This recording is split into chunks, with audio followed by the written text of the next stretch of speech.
birthday.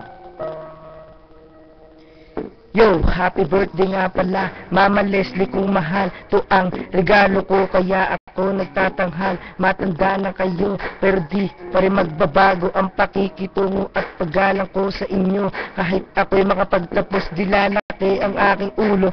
Sikap ako para mabayaran ko ang utang na loob. Kasi dahil sa inyo, malakas malusog at nabubuhay ako. Kahit na malayo, ako'y makikipagsundo na aayusin ko ang buhay ko pa na sa inyo. Di ako magloloko, di magiging tarantado sa inyong pagtanda. Aalagaan ko kayo, magsisipag ako para makapagtapos ng koleyo. Para sa akin pagtanda ay mapakinabangan ko. Ko naman na magtatrabaho habang nagpapahinga kayo. Suklian ko ang lahat ng paghihirap nyo.